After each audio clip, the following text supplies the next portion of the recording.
Hi, everyone. This is Michael Condon representing the TooMedToo Star Wars Network, and this is the Holocron House.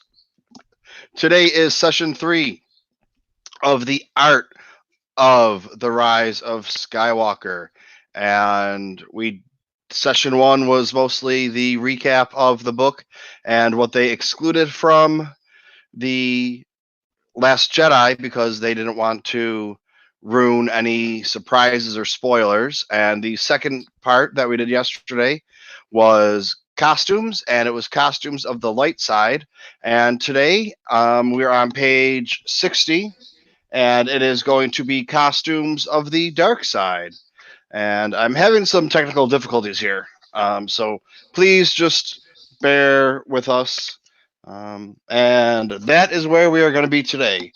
Oh, I got to read this. I got to figure out how to read from this angle or doing it like this. But yep, you get all the behind the scenes looks live because I don't know what the hell we're doing here. Um, but yeah, I didn't realize how much reading was in this book, but that is okay. Yeah, if we're into the first 60 pages, that's already telling you how much more is yet to come. There's going to be a good lot, I'm thinking. But just give me one moment here. Sorry for being late, fellas and ladies, and whatever you are. I had to go to the store first to get some stuff for dinner, and I figured I would just run in and run out and do a quick little whatever, and it ended up being um, like 40 minutes in there. So it is what it is, and that's what we got. So we're gonna hop right into it right now, and I'm gonna see if I can read sideways.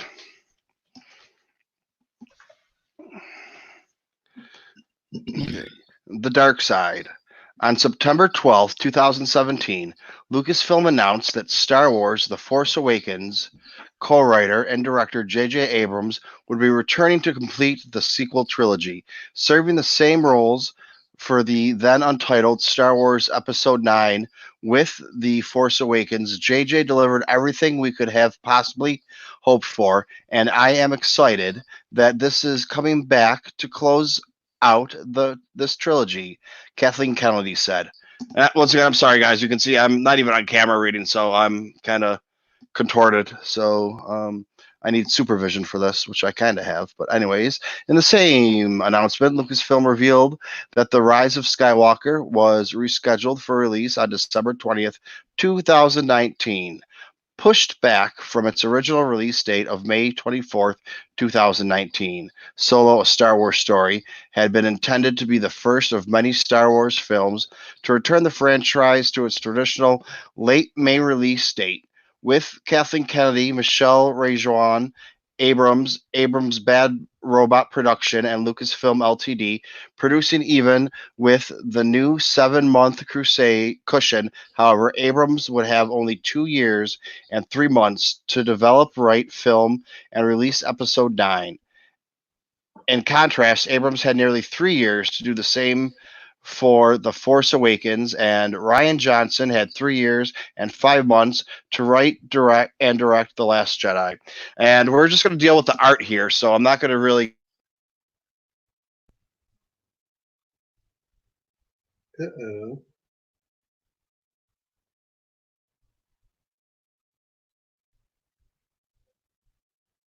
Stream froze. That ain't good.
How do you know what to do with this?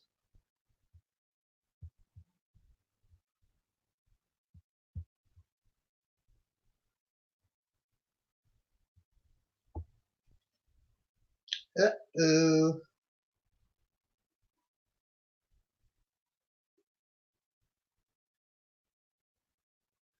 The stream has crashed. Where has Michael gone?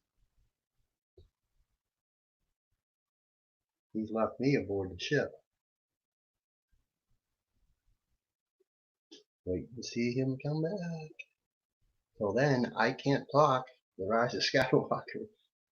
The Art of, because I ain't got the book.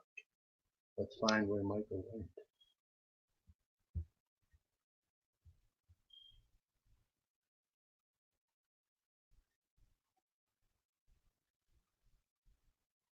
Hmm.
All right, fellas, are we going?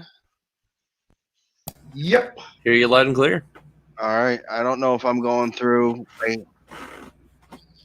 tried both of my. You got me. I tried both my routers. I have two routers. Both of them stopped working. And then I tried to do a hotspot through my phone, and I set it up, but I don't think I got it going. So I just need to cancel that real quick, so I don't. I only get. I forget if I get 30 hours or unlimited hours of hotspot because. My girlfriend is the best girlfriend in the fucking world and got me like the best phone plan ever. So I can, pretty much go to the moon with this and it will work. I mean, if I go to Europe or something like that, it won't work in a foreign country. That I gotta get the extras, but everything else I have. So, I don't even have to be. I can be lazy, and not even listen to my text messages. I can just read them. But I guess we're up and running again. So that is good. It's only 20 minutes of a delay to fix that internet problem. But I'd rather have it happen now than at the Boxer Tank tonight because we have some special guests on the Boxer Tank. But we'll talk about that after. No more jibber jabber, fellas. Let's get to it. Say hi to Andy Lemire before you say your first word because he's in the chat with Mr. Rez. Oh, Mr. Rez, how are you doing? And Andy Lemire from the Holocron boys. I have a special guest for this week. I have a few special guests for the following week, a few special guests for the week after that. But I was thinking about getting the Holochronicles on. So it'll be 4 Mondays from now, talking to Andy and Josh and getting them on to start the show off. And of course, I don't have to be there for the whole thing. Or I can always tape it beforehand and play it, and we can talk about how silly they look with them not there and to defend themselves. Because I don't know if you guys know this or not, but I'm a freaking award winner. Okay, I have an award-winning podcast network. Michael. Yeah. Andy can hear you. He's in the live chat. Oh, I know he is. And Rural is a award-winning tweeter. He is. Yep, sitting right over there. So I think the award show peoples should get on the award show greatest podcast ever or whatever it was. I forget the exact title. I think it was the greatest podcast ever made, but I could be a little bit wrong on that. I'm not sure. Something near about that, yep. Okay, all right. So let's get into this book because we got to cruise through this because I got a lot of stuff going on today. But we do. Uh-oh. I didn't want to do that. Nope, right, there I am again. Okay, so we went through the first two paragraphs just talking about how it was kind of it says right in here that J.J. Abrams had to rush it.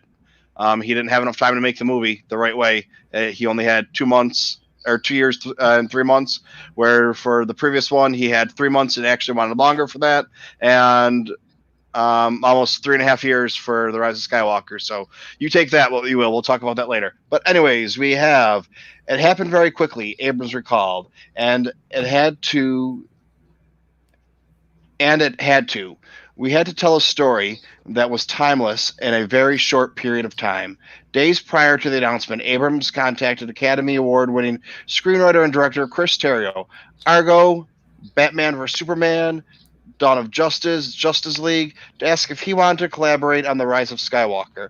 It was I was just a fan of Chris's and called him once after reading a script he'd written, and I thought it was terrific, Abrams said.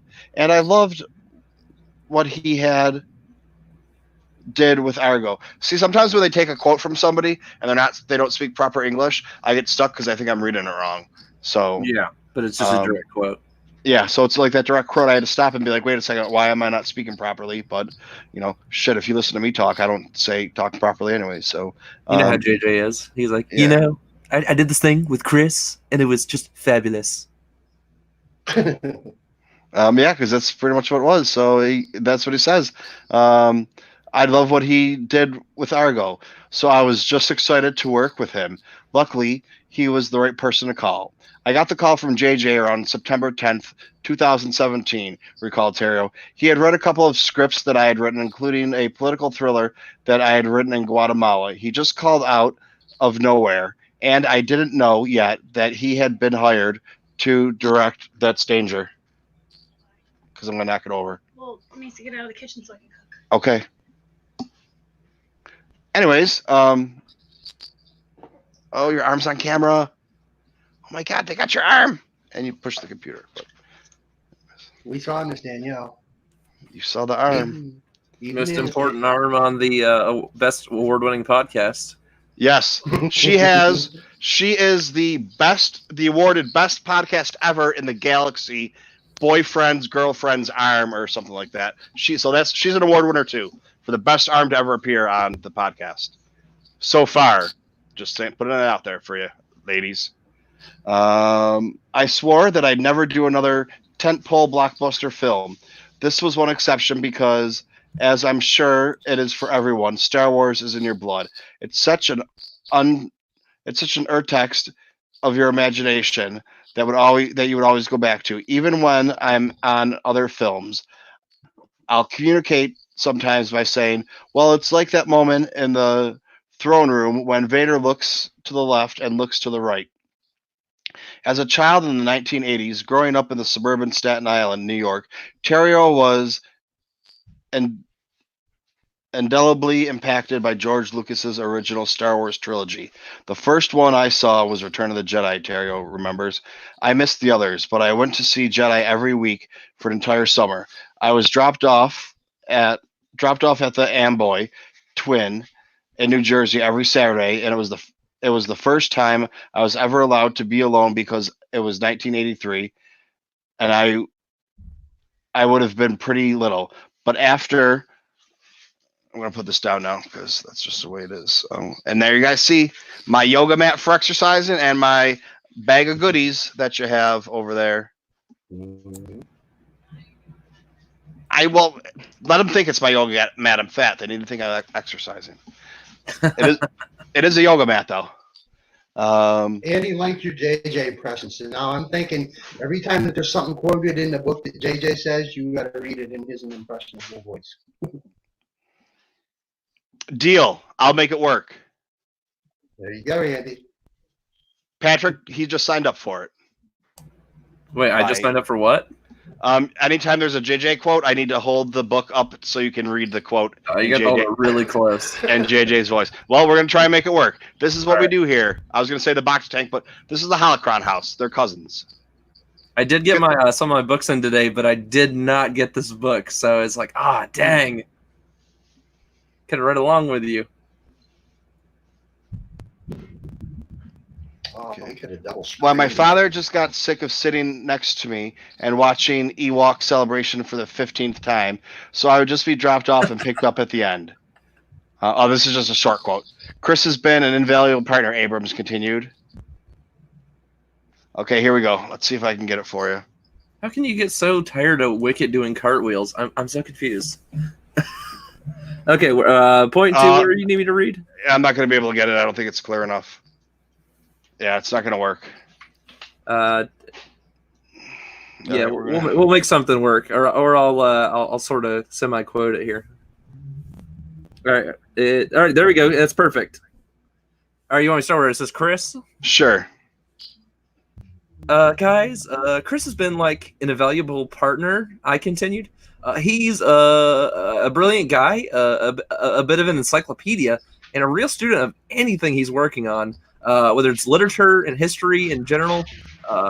Chris has got an incredible recall at his disposal. Nearly everything he's ever read, which is incredibly an impressive amount of material, by the way. Yeah.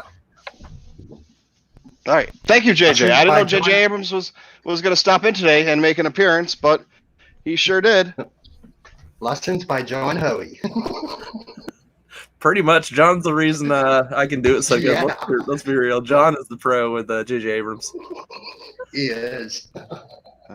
Also returning in September 2017 to serve as an advisory role, The Rise of Skywalker, was The Force Awakens co-producer designer Rick Carter, Jurassic Park, Forrest Gump, Avatar.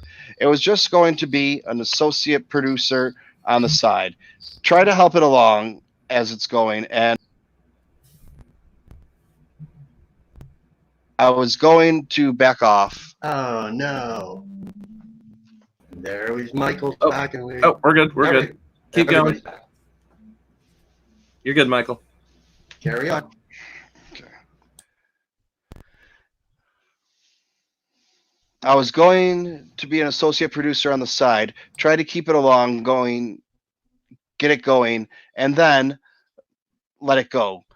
Be of some help if I could, but certainly when the production moved to the Pinewood Studios in the UK, I was going to back off. Abrams said pretty early on, we brought Rick. Oh, are you ready for another one? All right, yeah. Let's do it. We got to get you this last paragraph. Oh, Abrams said. Let's see here. Where does it say that? Okay. So, like, pretty early on. Oh, hold on. It went out of focus. Yeah,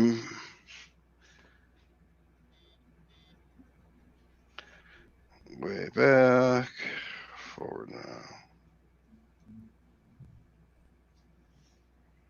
I think what happens is JJ's drones that are flying above heard your impression. He didn't approve of it, so He didn't approve of it, so now he's scrambling the signal. yeah. I mean, I approved of it, but Those bad robots, you can't trust them.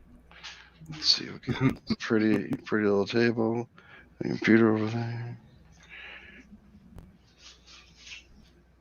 Oh, we're almost there. I think we're almost there.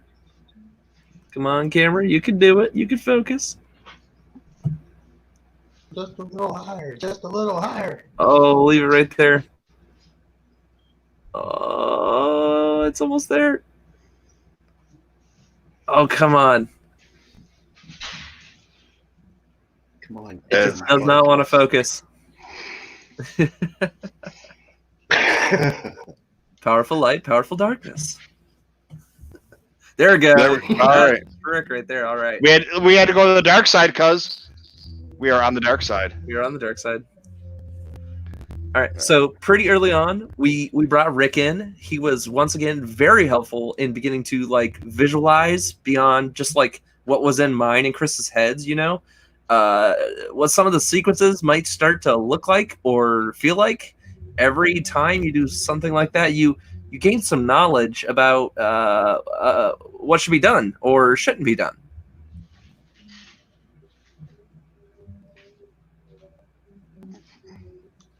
Get that set back up there. Okay.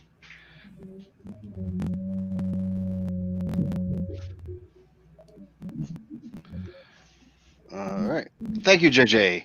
Time being of the essence, concept artists from Lucasfilm Art Department, including Star Wars designer veterans Doug Chain, Kristen Alsman, Ryan Church, Yannick DeSalt, Eric Bachbank, Bob Cesare, John McCoy, and art directors Matt Wayne and Paul Inglis, and Bad Robot Santa Monica-based artist Sean Hargroves and Phil Saunders were all conscripted in September for the Star Wars Rise of Skywalker, with the art department kicking off the announcement. J.J. Abrams and Chris Terrio set to work writing for the final chapter of the Skywalker saga. Okay, so I'm going to see if I can get this a little better now. Not on the candle, though. Not on the candle. What sin is that?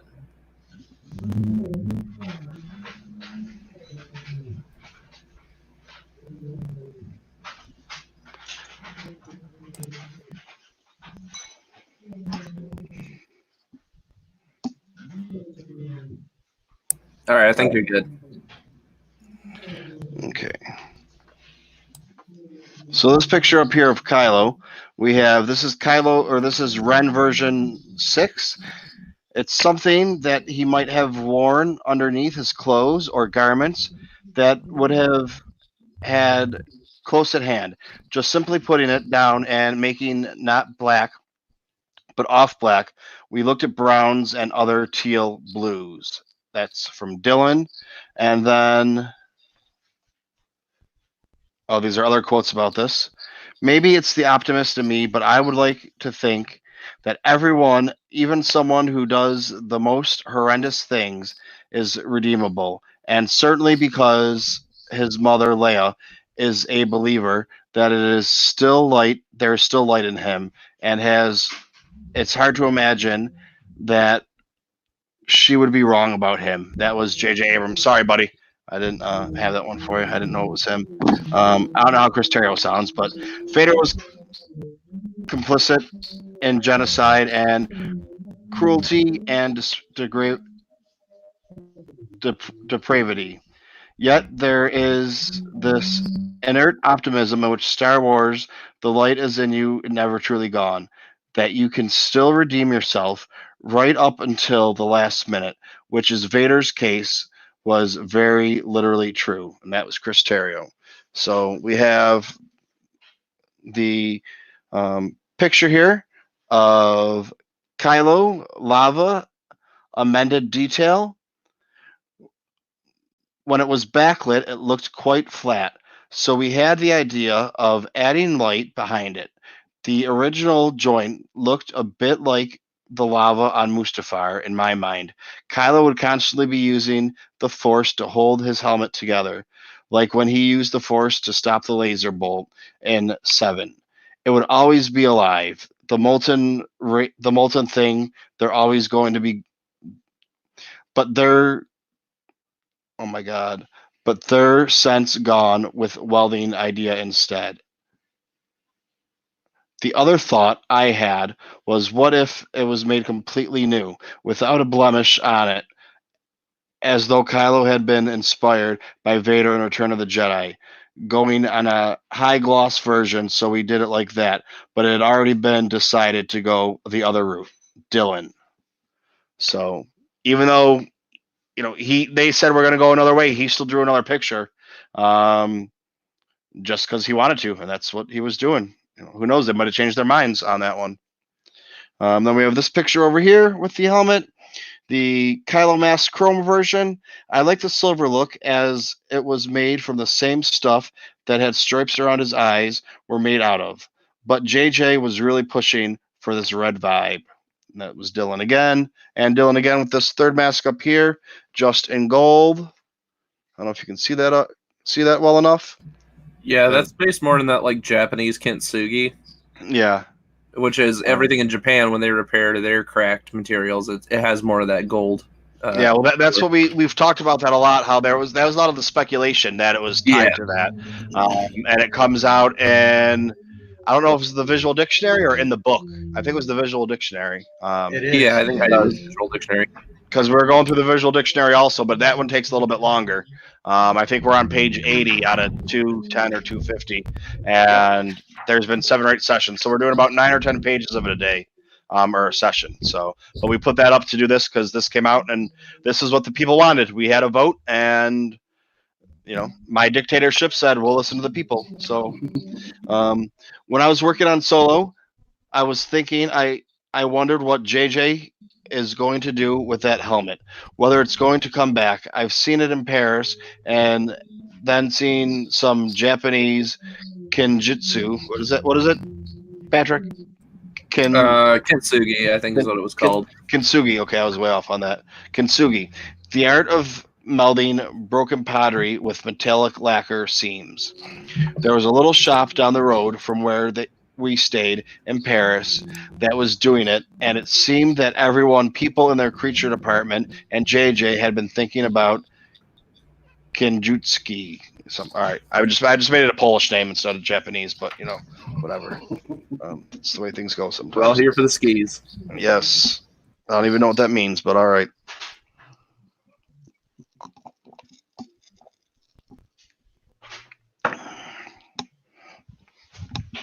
All right, so now we have some dark side Rey going on over here.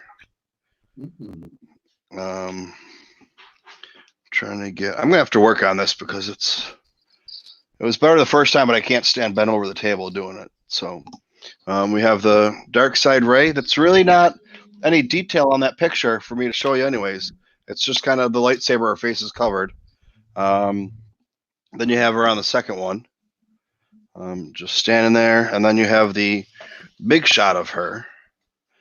And it looks just like a single-bladed lightsaber on that one, but we'll see what they have to say. So, Leia never really gave up hope that Kylo could be redeemed, and she knew that Rey was probably the way that it would happen. The two of them are the dyad and the Force. They are twins of fate, twins of destiny. That was Chris Terrio. And then this picture over here that's kind of hard to see. I was supposed to take a picture or something and put it up on the computer, but I forgot what. Oh, that was my couch. Never mind. Rey is looking more like an empress now. The dress is high-necked with the cloak coming down. That's from Dylan. These are all from Dylan. This top one with her just kind of standing there with the two lightsabers. That's just dark gray fighter version. And then this picture over here, which is pretty sweet. Like these pictures over here are nice to look at for like detail and find out what they were talking about. But these pictures over here are the beautiful ones. Like I wish they would just make like a poster book of these. Yeah, so you can just go through and pick which ones you want. I like that because and put them up like that. She's got like a Kenobi hood almost with that one. I think that's kind of cool. No, that's Anakin's. I'm just looking at that, and the grip. It is more like Anakin's, isn't it? Yeah. The emitter with the red button. Yeah, that's Anakin. Oh yeah, because it's got like that, just that fold in just the right way, like where you could see him in Episode 3 with just his yellow eye. Yeah, I know what you're talking about. I'm not going to be able to show you the picture and read this at the same time, so take a good look at the picture. Very nice, very beautiful. Daisy Now, is that blade still blue? Does that like have a blue hue? Yes. Yeah, it's bluish white. It's not blue like you would think it would be blue. It's kind of white, but that's, I mean, the power source in the center is always right, and the outside, like this one, the power source, it's white on the inside and red on the outside. Yeah. This one's white on the inside and blue, but it's really, really a light blue. I think it's because it's blending in with a blue picture. Gotcha. It probably is blue. And this is, at some point, Rey would be walking through a forest, and this cloak enveloped her, and there was talk of the scene being underwater. There was the cloak that was more of a flowing dark entity that was surrounding her. That's where the picture came from, Dylan. So, yeah, that's kind of, they didn't, I'm taking it from that. They didn't know what they were going to do, so he just kind of combined the cloak that she would be wearing in the forest and put her in the water at the same time, but with no water. So having the cloak flow like that, like it would be floating in the water, but she's walking and it's doing that, which is kind of interesting. But yeah, and next page. Mhm. Some nights are in. Yeah. Okay. I'm going to just do this and deal with this. You get better pictures this way. Okay. Then we got up there. We got. Let's run. These are kind of, they're not very clear. They're kind of just rough draft looking pictures, or loosely done for there. Then we got some helmets. We got another thing over here. Another Knight of Ren. More Knights of Ren over here. All right, let's see if we can get this going and get this bad boy to stay this time.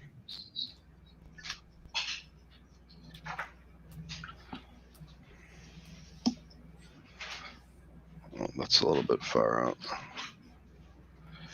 I really got to work on something. Anybody has an idea on how these books could? Maybe I just need to buy like a book stand and hold it up. I don't know. I'll look into that after this. But okay, so this top one right here, we have handmade version 11, and then this one over here is the attendance version. So these would be at the temple, I'm gonna guess, and these are.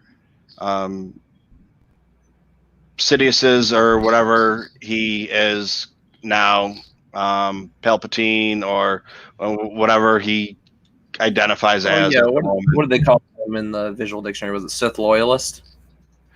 Yeah, but the one is a handmaid, the other one's an attendant. So I don't know if there's actually a difference. So they're probably like closer eights, is what it is. This one over here is the loyalist version 2A. Over here we have a knight version for one of the Knights of Ren. I've included the Death Trooper eyes the same way that we did with Rey's Force Awakens goggles. The idea being that he's killed a Death Trooper, so obviously he's hardcore, Dylan. And that they talk about in the visual dictionary also. I think that was the last one, or the prior one we just did, Knights of Ren. And that was Trudgeon. Which design was it? That was Trudgeon. Trudgeon had that one? Included. I will Yeah, double I check included that for you. yeah, I have that book in the other room, and I don't. I'm not holding going it to in get my it. hand So. right now. All right, yeah. So Yeah, it you was guys, Trudgeon, correct. okay, and it says right. It's one of the side notes. I think it says at points like that his goggles are from something else, or talk. It does say it in there. I'm almost positive. Then we have their helmets down here. Knights Render Copulation version 1. It was quite a rush to the Knights of Ren for the Force Awakens. All of the helmets were bench made, and for what we saw of them, they did a great job. It's just that they wouldn't have stood up to the HD generation, too harsh. Big close-ups, so we scanned them and put them into ZBrush. It was fun to redo them. And that was another Dylan quote. And then we got It looks like their concepts are. It looks like the concept for the 6 helmets ended up being, but the first version, final version, looks like. okay, and then this guy over here, we have the Battle Wizard version. That's from Raleigh. This guy over here is a Swamp Thing version 3A. We just called them Swamp Men. I think Cameron Fodder, and they went with Rob Raleigh's look. I did the Pyramid Head version. I got Sam Williams to mock up one on the ZBrush so that I could see how much of a head you could use cover without it looking bad. It would have been a hard-edged, four-sided pyramid, a Viet Cong kind of silhouette. And that was Dylan. And then these two we have up here are just a Black Lake Fighter version and Blacksmith Monkey version. So that's your monkey dude. Albrecht. I love how that actually turned out in the film as well. It kind of gave me some vibe, like they were saying, like that Vietnam sort of vibe a little bit. Mm-hmm. And it kind of even mixed in with the stuff from, what was it, Mimban from Solo. Yeah. Like that same sort of aesthetic. I really enjoyed that. It felt like it was already like established in universe when you saw that. I'm looking at that one on the right page toward the spine. It looks like it started out as a Knight of Ren concept and ended up being the Sith cult colonist on Mustafar that we see. Exactly, yeah. This one right here? Yeah, like you could tell. Yeah, as soon as I saw that. Well, it's the Battle Wizard version. Like you can really see it in like the lower half, like the boots and the weapon design. Mm-hmm. They ended up being called Alzameka Winsett. Yeah, we had a long talk about Lando's boots yesterday, Patrick. Oh, it was a Lando's boots discussion? Yeah, because there was a page and a half of just Lando boot pictures. I gotta go back and look at that now. Brown versus black, yeah. Oh, here we go. All right, so we have. We'll do another little close up here before we go back out.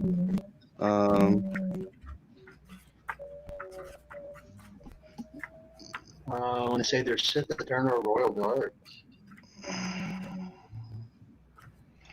we got a couple down here too. They're nothing really special.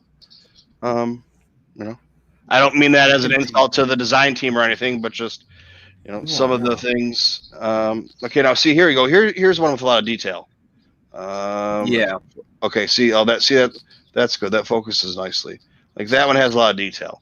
And when I said the other ones aren't anything special, they're just really loose concept art to give you the picture. But this looks like it's going to be a final version or very close to it. That's very close to it, yeah. Yeah, very close. Now, are those red guards the ones like similar to the design we see in the movie, in the actual arena?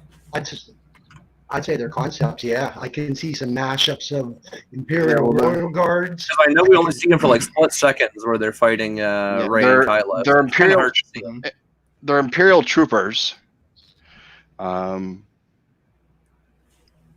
So it's all concept art for visual or for Imperial Troopers, but we have. Let's see if I can get that back on a little bit better. I see where you're coming from, Patrick. They're in relation to the Sith With the Eternal cape, yeah. Throne Room guards. Yep. And you only see them for a split second, and it's kind of really fast camera work, so you don't really get a good look at their design if you're watching it in real time. You have to stop it or slow it down to see more of the actual designs. Let me see if I do this really quick, if I can. And I like how it's like a mashup. You've got a little bit of like the Rogue One tank commander in the helmet design. You got a little bit of that. You still got like that red with the cape design that we had with the old Imperial Royal Guards. I really enjoy that. And then it's still got like that, still got that really good like straightforward like Sith trooper goggle. It's still slightly based off the First Order version, but it's updated a little bit with like a more slim across the top. It's more of a straight line. Yeah, I can see Royal Guards in it. I can see Shore Troopers in it, and the tank commander, like Patrick said. Yeah, I can see it. You can really see the tank commander with that side profile up there in the top left middle. All right, that might be a little bit better if it doesn't fall over like it was doing all day yesterday. A little better for the picture, but okay, let's see. So this one over here is the muscle version 1. The brief from JJ was, can we do Red Troopers? The first thing that came to my mind was those little were those little science kits that you get when you're a kid, where you can pull out of all the organs. The lungs are visible, and the dundrum and the muscles. I thought that the bright red muscles in particular would look cool. We were going for more of an angular look, which is a bit like what we did on the Death Trooper in Rogue One. Yep. So the idea was stealth bomber aesthetics, but in red, mixed with a raw flesh stripped off. You want them to be a bit more frightening as they're devils coming at you out of the dark. That's from Dylan. And then all these quotes are going to be from Dylan, and they're pictures by him, and just the other looks of the helmets. This one is Imperial Trooper version. Up here we have Imperial Helmet Sport version. Down here we have the Platoon Leader lineup version. That one's by Williams. Michael Kaplan wanted to do something simpler, like on The Force Awakens. He likes troopers with as little on as possible. I veer towards sticking more stuff on laughs. So I did a simpler one for Michael to show that idea again. Using very triangular shapes, there are elements of Rogue One tank pilot in there, because that also has triangular kind of shapes. In the face, it would thought that maybe they could be squadron leaders or commanders. Let me see. I might actually have that one still. Here, I actually do have it right here if you guys want to see it. Let me pull up my camera. I have the Black Series version here. And you can really see that in the helmet design. You can see the angles and how it's very based off that same sort of you see the triangle shape in the center. That's more of what they were trying to base it off. And you can see the thinner visor, which is that sport variant that they were talking about. And which one is that? That's the hover tank pilot from Rogue One. Oh, okay, that's not the one. Okay, that's not the one I'm looking at. Because here, I'm going to show you real quick. This is the one I have. Well, I have these all here, so I'm going to grab them real quick and just do a little. Show these real quick. This is the First Order. This is a little bit different. No, I'm still talking. I haven't gotten it ready yet, but okay. Yeah. But no, thank you, because I would have. So this is the. Well, here. This is. We have. This is the Sith, just a regular Sith Trooper. I guess I can move this camera. Oh shit! I'm dropping everything. and see if we can get it on his helmet. If I can get light, I don't think I can get the right light on that. That's pretty good though. Mm-hmm. And I like how the figure you have there is it's got almost like a metallic look to it as well, Yeah, whereas the one in the movie looks more plastic. This is the carbonized one. Mm-hmm. So I do have a right. Oh, there we go. Finally, right when I'm getting ready to pull, right when I'm going to pull it out, it does what it needs to do. Yep. But yeah, so that's that one, and then this is the First Order Jet Trooper. You can see there his helmet on that one. So we might get into that in the next page or two. I'm not really sure because when I get these books, I know I'm going to do them. I try not to go through them. I just page through them really quick, but I don't go through a lot. I think that's about as detailed as you can get right there. And then this one, this is the First Order Elite Snow Trooper. Which I've always loved that design. So I mean that's very similar to the helmet, except he's white instead of red. But yeah, that's one of these days. I'll take him out. People set Patreon goals. When I hit, I'll set a Patreon goal for that, and I'll go through and I'll open up all my Black Series and all my Funko Pops. There you go. So it will never happen, but we'll set the goal. So when I hit $100 a month on my Patreon that I'm bringing in, I will go through and I will start opening all of my Black Series and Funko Pops, any of them. It doesn't matter what the price value is on them, for my patrons. So we have patron only special show. So I only have.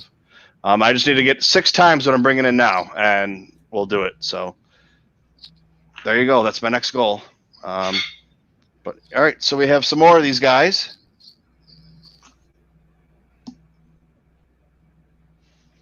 That's more your standard heavy trooper. Yeah. Yep, with a Mega Blaster cannon. Yep. Okay, we got there with more detail on the helmet. Yeah, I have the carbonized one. I have the pack one that from San Diego Comic-Con. Oh, you actually did get the pack design one? Yeah. I've always wanted to get my hands on one of those. Have you seen it? They're so great. I have not seen the Sith Trooper one. I've only seen the what was it? The Empire Strikes Back Han Solo, and I've seen the Thrawn one. Yeah, I have. I'm grabbing it real quick. I have the Biker Scout Greedo. I forgot they did a Greedo. That's right. Yeah, they did the Cantina scene. So one of these days I'll go through when I have some time. Hopefully they'll shut us down. I'll be able to collect some unemployment. But it's this guy. Oh, let's see if I can get this out of here. Oh, that's right. I do remember seeing that cover on the internet because those lines are very distinctive. So there's that, and then I'm not going to take it out, but it's worth gold.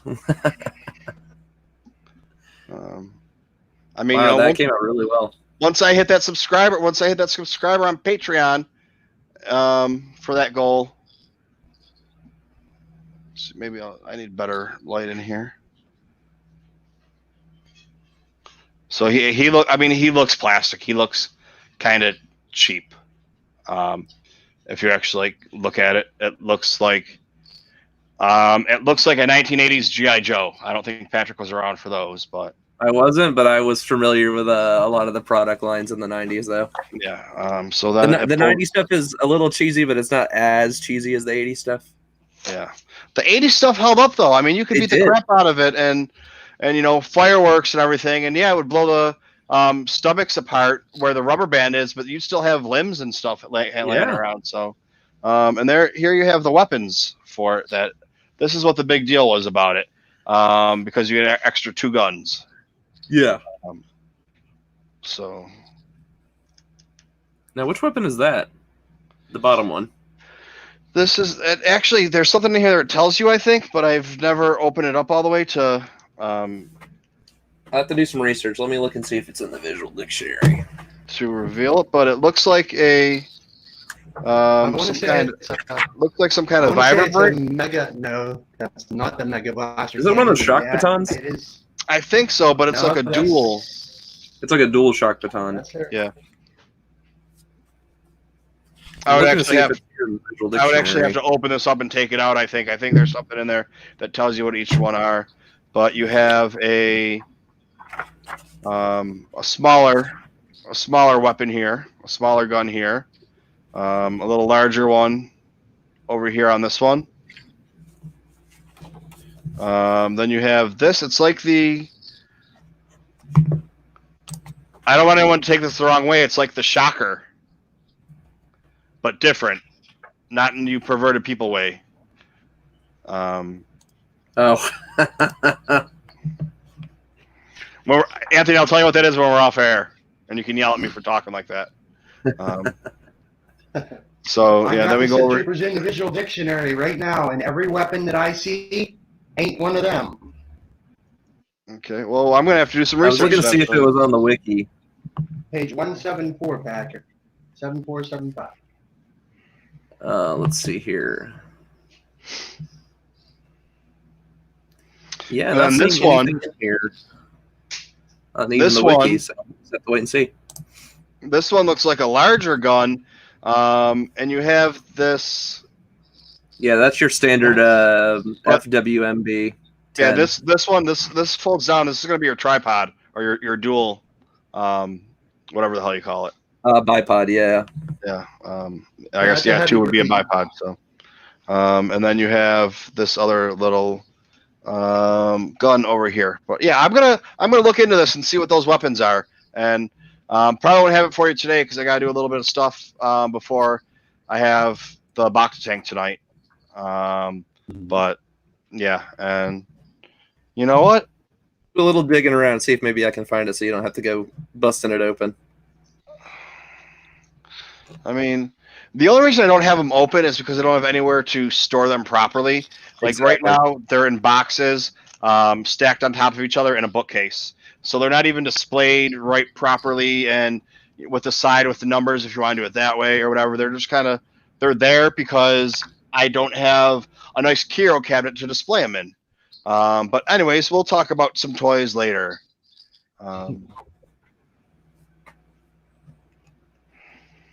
We'll get back into this guy here. Oh, what's above the book? Could that be a box? Could it be? It surely looks like one to me. That will probably be. I was supposed to do a collecting with Kylo today for that and the other one, but I don't think it's going to happen.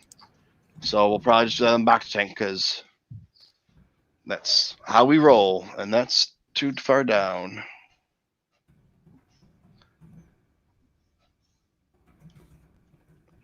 I need like 2 cameras set up. I need one setup that I can leave permanently there, and another one that I can use to just unplug really quick and scroll around and show you what the pictures are. 'Cause Exactly. trying to be professional here, but you know, if I had that Patreon up there, I'd be able to do it. Anyways, enough about my Patreon. Unless anyone wants to know, you just go to patreon.com and type in TooMedToo, and there it is. And you'll see all of our friends that are here. While we're talking about it, we should say that this episode of the Holocron House, session 3 of the Art of Skywalker Visual Dictionary, is brought to you by my patrons, Rural Farm Boy, Christina Flores, Kylo from Kylo Customs, Mr. Rez, and Chris from Kentucky. If you would like to join them in helping me out to bring you better quality content, feel free to drop a dime in there or a 50, whatever you feel like doing. And anyways, but I know times are tough, so I appreciate everyone that's in there and still giving me money to help keep these things going. And you know, whatever, we won't talk about it right now. We got books to do. So anyways, this one over here is a tall red trooper version 4. And that is, he's got that gun I was just showing you. That's not a biped. That's, I'm going to open this bad boy back up right here. I think if I remember correctly, the Bipods, bipod was some sort of attachment. It's folded It's the up. same gun as the First Order variant. It's just in red. That's all. That's Yeah, is that one right there? I'm not getting good light on it. Yeah, the bipod's folded up on it. Yeah, that's Under the grip. okay. Yeah, it is. I don't know if it actually moves. We see that same heavy repeater in Force Awakens when Finn and Ty are Finn and Poe are trying to get away in the TIE fighter. There's one set up in the hangar trying to shoot him down. All right. Let's get to this. Let's plow through this bad boy. We got a red helmet version 1 over here. That was the one that has the pretty good detail, which is kind of what I think they went with. Then you have the Red Trooper back version. It's just, his back. These are by Dylan. Then you have by Williams, Red Trooper lineup version 10 by Williams. We're getting a little more detail into them. We have a Mark Speed 2 Trooper version. That was another idea. That was the triangular helmeted trooper. Might pilot the First Order speeder, but I think JJ went with the Force Awakens Stormtrooper instead. Helmet-wise, anyway, the costume is slightly different. You had to have soft trousers for him to sit on the bike, like the speeder cops from Solo. And that's another Dylan picture. Then we have a Dylan quote up here. I wanted to do tighter fitting armor, which I really liked about Rogue One's Death Trooper. I think they look meaner when everything's a bit tighter, so we shrunk down the helmet as much as we could with the Red Troopers, and it has meaner, leaner feel. They're not weighed down. They can move quickly, jump over things easily. If anything, it's better for performers playing the troopers, especially for vision. If the mask is closer to your face, then you can see better. Dylan. Then you have over here, this is just a Red Trooper close-up. And if you look here, it actually looks like plastic. It doesn't look like armor or metal, which is kind of weird that they have that shine in there. And that was actually what the toy looks like. In Galaxy, it's referred to as plastoid armor. Plastoid, yeah. Okay, now here we go. Here's some. They were talking about some Death Troopers. I got the Death Trooper somewhere. I'm just not going to go try and find it right now because it would take too long. But here we go. We got some Death Trooper there. Oh, I'm going to do this again. Hopefully I don't screw myself over with it. Okay, we got the looks over here. That's the one I just showed you, I think. Yep, that's the Jet Trooper. I think so. Yep, breathing apparatus built into the faceplate. Yep. Yeah. So these are like the finished product of the toys. Is pretty much what it looks like now. Let's fix this bad boy back up over here. This is the most ghetto setup. I got a box that I'm about to open tonight at the box tank with the tripod on top of it with 2 candles holding it together and the table for the book stand. This is whatever it takes to make YouTube gold, right? Yeah, man. Hey, listen, I'm never going to get rich doing this. I'm never going to make any money doing it. But I'm going to have fun with my friends. And that's pretty much what it's all about. So it might not be the best quality or the best production value, but you know what? I'm having fun with my friends, and if they are too, that's all that really matters. So, hey, Kylo Customs, how's it going, man? Hey, Kylo, thanks for stopping by. Okay, so we have the Death Trooper polished version up here. That's that one down up there. Then we have the Mud Trooper. I got the Mud Trooper too. That's a really nice Black Series. The Black Series, the new Black or the first Black Series to come out are nice because of nostalgia and they were the first things to have. But the quality of the ones they have now are just the quality of the new stuff in the 6-inch line is just unreal. Yeah, they actually look like the characters, where the other ones were kind of cheap plastic. But it's like, I'm thinking about getting rid of some of them because I got them just to get them, and I don't really. I don't know. If I had someplace to display them, that would be different. I could do scenes and things like that. That's why things like when the Sith Trooper first came out, it was really hard to find because everybody wanted it. Because Yeah, if you're going to make a scene, you need a couple of them. You know, well, you don't want one; you need 4 of them. I was just looking online, and that carbonized version is already $70. Of the Mandalorian. No, just the carbonized Sith Trooper. Yeah. What's the other one going for? The San Diego Comic-Con one? Let me look. Let's see what the value is right now. Are you doing eBay or? I can look at whatever comes up here, whatever you want me to look. No, I was just wondering. It doesn't really matter because eBay prices are. Something could be worth $50, but if I put it on there for 100 and you put it on there for 80, someone's going to think it's a good deal because they're getting it for 80, even though it's worth 50. Value's actually gone down on it right now. It's averaging at about $45 currently right now. So it's actually better to get the if you got the extra cash and someone's willing to sell it at a good rate. You could get it for 40, 45, somewhere in that range for the San Diego Comic-Con version, and you get all the weapons, and that's still better than what you're probably going to get on the carbonized.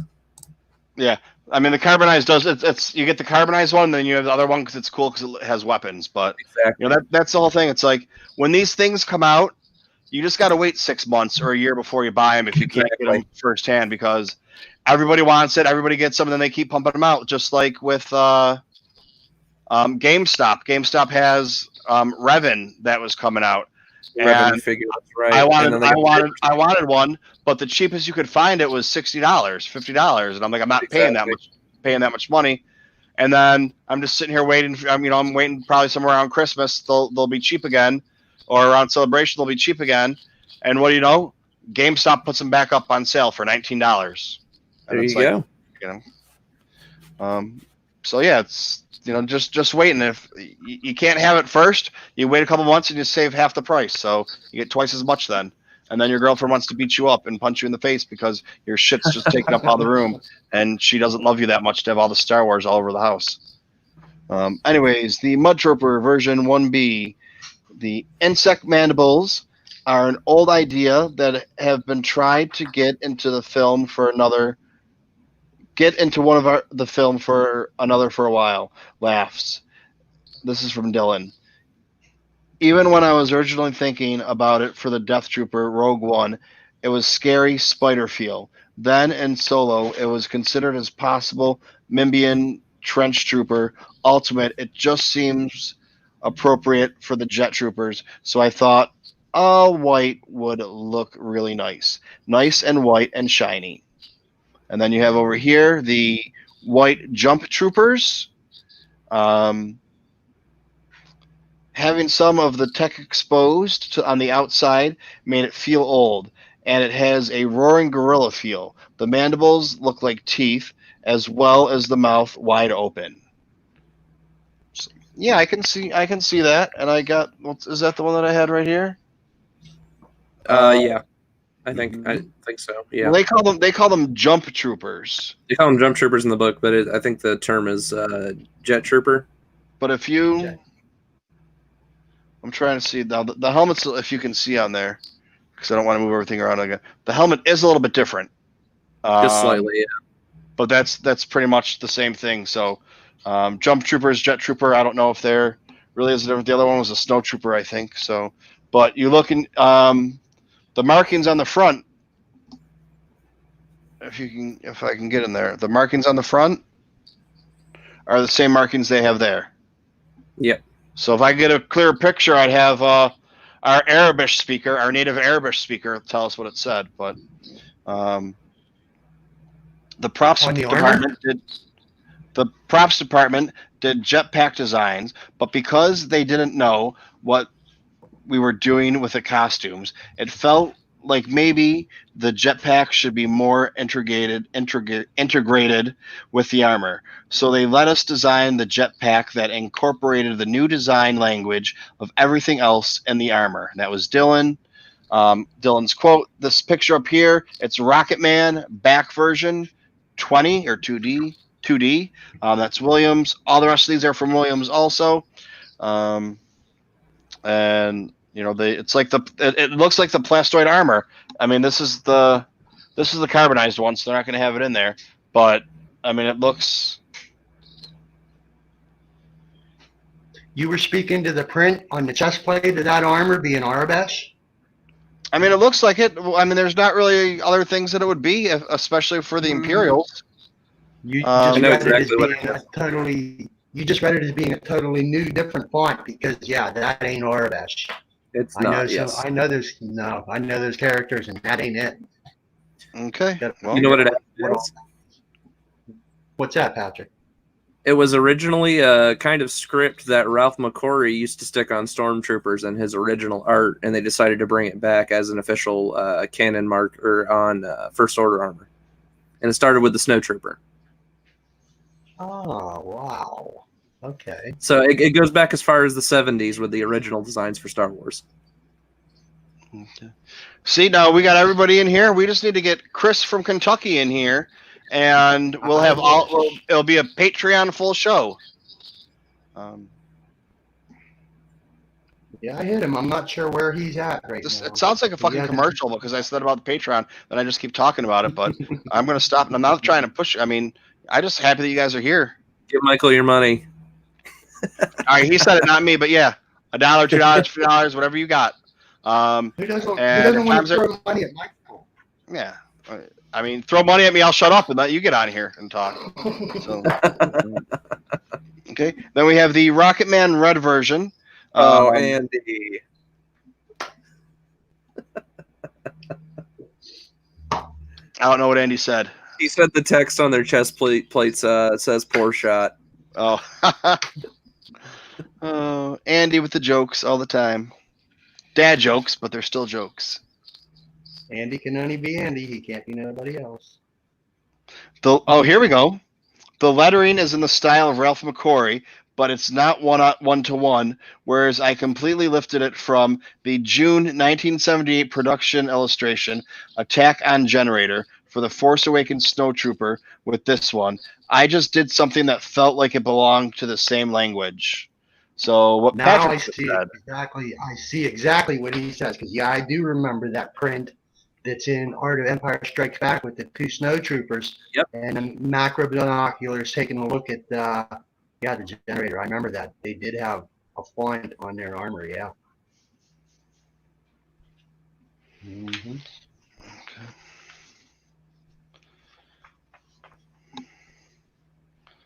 All right, now we get into Ooh, a little bit more here. Pilots. Engineers and pilots, nice.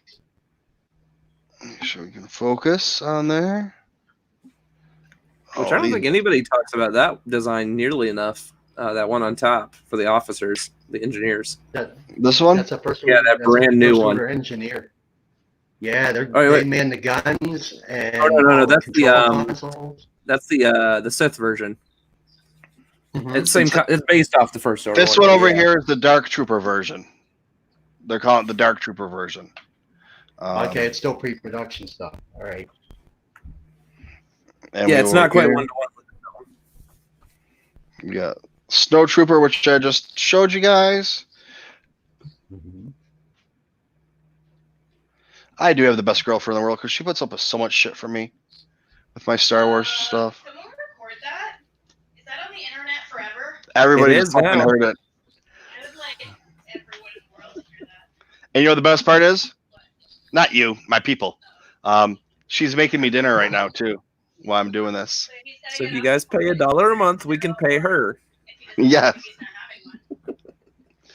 If everyone that watches this pays me $1 or $2 a month, which most people in here already are, I can then at the end of the year buy a curio cabinet to take up more room so I can buy more stuff.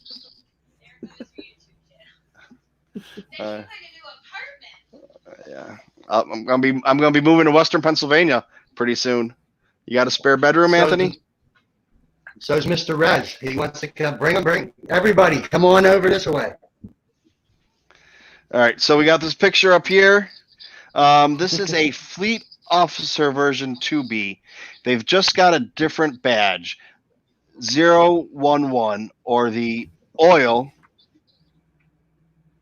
Is that oil or dill? I can't. Okay, but anyways, as Garth Edwards, director of Rogue One, used to call it, it was the 011 or 011 or 11. I don't know what Anybody know what we're calling it? I don't know. On the back of the Stormtrooper armor, and it's something that is just technical, or is it something kind of symbolic having to do with the dark side? Oh, okay, I know what he's talking about. The back of all the Stormtroopers, how they have on the Oh yeah. The little piece that's a part of the back of their armor. yeah, where it says 011 or It's oil. like what do you call that? It was in the original back- New Hope. It's a Yeah. backplate. The back yeah, plate. on the back plate, they all have that, and Yep. it's saying here they don't know why that design is there, but they kept going with it. Then you have down here, you have the Dark Trooper version, which that's pretty awesome. I love the detail in these. It's like these upper helmets up here. I mean, they're just okay, but these other helmets, let's see what they have to say about it. I think now I've done more Stormtrooper designs than anyone from the originals. I love to keep on going. Laughs. Ha ha ha. He's Santa Claus now. It is my favorite part of the job. The thing I most loved when I was a kid were the Stormtroopers. It blew my mind that they were bad guys, but they weren't in white. Or I'm sorry, they were in white. And were they robots? Before I'd seen the film, I only saw pictures. Were they robots? I didn't know. So that was really what caught my imagination. That was Dylan that again. Glenn Dillon. Okay, yeah. Up here we have the Fleet Trooper version 1A. The script, it said, Stormtroopers sit at councils. Hang on, Stormtroopers don't sit at councils. They should be something of the equivalent of that a Fleet Trooper does. So the costume was done reasonably quick. The main cowl is the same kind of shape as the First Order Fleet Trooper, but the bits around the sides are more reminiscent of the New Hope era one. With all of the Sith stuff, we wanted to look back at the original trilogy, and then JJ said he wanted to cover their faces. I was again trying to do that triangular shape. I love the original Fleet Trooper because they felt like samurai. If you've got the right guy inside while he's standing there at the door with the big gloves on, then it's great. But it was nice to make them more faceless. And that was Dylan. Then down here you have the TIE red version. We go over here to the Snowtrooper darker version. And just because it's right here and I just showed it to y'all, we got the Snowtrooper again. So it's pretty comparable. It looks like this is almost like the final picture. Just about, yeah. That we got. First version, final version, yeah. I mean, I probably can't get on here, but you even have that. Oh, where is it? You can barely see it. That little, the black mark back here for whatever they're going to part of the helmet. You can, it's on there. So this basically was the final version they ended up using. It's pretty as close as I can see, even down to the pockets and the satchels and the coat and the boots and everything. So, which I think if you go back to Art of the Last Jedi, I think there's some more pre-designed stuff with that as well. Mm-hmm. I haven't read that one in a while. I got to go back and check that one out. Patrick, do you recall in TLJ's art go? Did some of the concept art include snowtroopers with the outer tapes? I haven't looked in a while. I'll have to look and see. Let me see what I can find real quick. All right. Just curious because I know everybody calls it a skirt that they wear underneath, attached to the belt. It's actually called a comma. We see them on ARC troopers wear them in the Clone Wars. It's called a comma, like a punctuation mark? No, like KAMA. It's a part of Japanese samurai armor. But this is very, very, very soft Japanese stuff. Japanese armor as a comma was more leather. But yeah, it's meant to be protection for back of the legs, sides of the legs. And we first get to see them on snowtroopers in Empire Strikes Back for wearing. But that outer cloak cape made me kind of curious as to whether or not, because the snowtrooper as we see it in Rise of Skywalker is pretty much unchanged from what we see on Crate. minus some of them are, well, addition, some of them are wearing that cape, which I think is really, really neat. Snowtroopers of any variation or any period in the galaxy are always really neat, just to me. And we're almost done with this section. So remember, at 7 o'clock you have Rebel Scum podcast, and then you have the Bacta Tank tonight at 8:35. And on the Bacta Tank tonight, I actually told my mom she could watch this because I have Tatooine Sons coming on. So it's gotta be family friendly. Yeah, so I gotta try and keep my act together because shit, I'll just be like, see, like right now I'm just fucking swearing. I'm not even, I just, yeah. So it's like I actually have to try and think before I talk. Otherwise, I'll, You can do it. You can do Oh, it. I have believe in. I have faith. Well, it's hard because it's like if I'm out in public, I can talk properly and respectfully, but talking to you guys, it's just kind of sitting around talking to my friends, and sometimes words slip out. And don't get me started on some of the other things. But anyways, we have the Sith Uniform Officer version 5A right up here from Dylan that we took a look at earlier.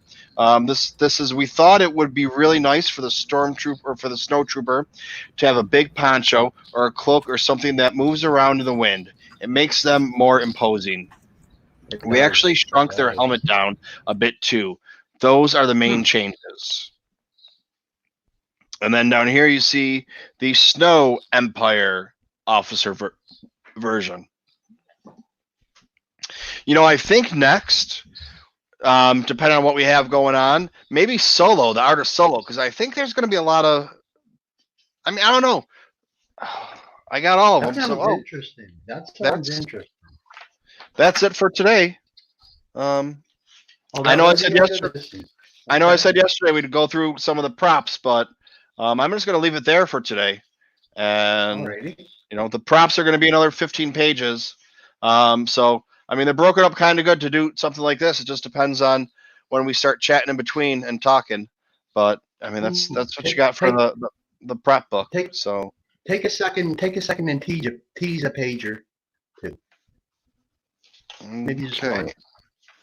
Oh, props! I ain't missing this. No. We got some sabers. We got some weapons. We have Kylo's helmet being built over here. Nice. We have training remotes, and we have some books, and that's all you're gonna get. Oh wait. Yeah, that'll work. No, that'll work. Bam! There's some more of them bad boys right there. But that's all you get for today. Nice. You can pause it if you're watching and go back and look. But and Mr. S says, "Make Solo 2 happen." Hashtag that son of a bitch. You see it, retweet it. Definitely. Simple. 2 clicks. That quick. See it, retweet it.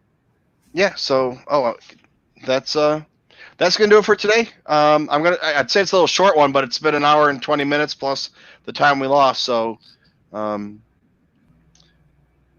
yeah. Thanks everybody for stopping by. It was a great time. Don't forget Rebel Scum. Stop in there and say hi to them. And then the Bacta Tank, we're going to start off. It's what I think I'm going to start doing is I'm going to try and bring people on, whether it's just one of my friends, that are in the chat, and talk with them for a little while and whatever. And then, that's going to be part of the Bacta Tank is getting in the tank and talking with someone and getting to know them. And then, doing our stupid shit that we do afterwards. But next week we got some. Today we got Tatooine and Sons.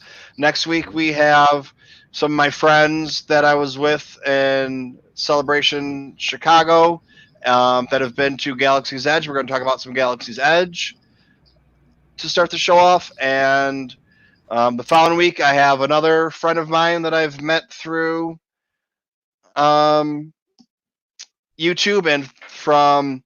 Actually, Rural Farm Boy found him. He does a YouTube channel that he's quite active on, and he just wrote a book.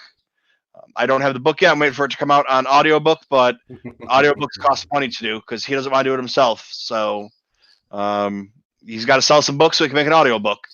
But once that audiobook comes out, that will be in my repertoire immediately. But yeah, just make sure you guys come back for 8:35 for the Bacta Tank and blow that shit up on Twitter and Instagram and Facebook and whatever, and bring all your friends. Cause tag friends. It should be tag friends. and ask them friends that you tag to tag other friends. Tell them who it is that they're talking with. Tatooine Sons. Who wants to talk with Tatooine Sons? Ask them stuff. I mean, they're Now's your going to be chance. here, so I'm not sure. When I talked to David, I'm not sure if it's. I said, I don't know if it's going to be you or the boys or whatever, but I'd love all three of you. So whatever you can do, but I don't really know. Oh, he So, hasn't, anyways, he hasn't said yet? Okay. well, he's coming on, and he said we're excited, but I didn't specifically ask him what it's going to be. So, yeah, that's where it is. So it's a mystery. I guess we're going to find out. There's a little sizzle for you. Yep. And I'm going to take this half hour to start going out and tagging friends right now for 2 hours from now. All right. Well, everyone, thank you very much. We'll go right back over here. I guess we don't need to stare at that picture anymore. We can do that. There we go. There we go. Patrick, if you're up for a little bit of trivia fun, come stop by Rebel Scum because James has been throwing out different trivia things and throwing it specifically to the folks in the chat. It is always so much fun. I'll have to go check it out. Yeah, we did a little bit for lunch before their stream went and crashed, but there were 7, 8 people in there, and he would just ask a question and wait for the chat to catch up, and then we would just carry on with each other, having fun on who got what right or wrong. It was just grand old time. I'll definitely check it out then. I'll look for you there, bud. All right, everyone. Patrick, Anthony, thank you very much for stopping by. Anybody wants to find them, they are on Twitter at those names right there, our Rural Farm Boy and Gannon136. And I said good day. May the force be with you. Good day, Galaxy. Always. Force be with you.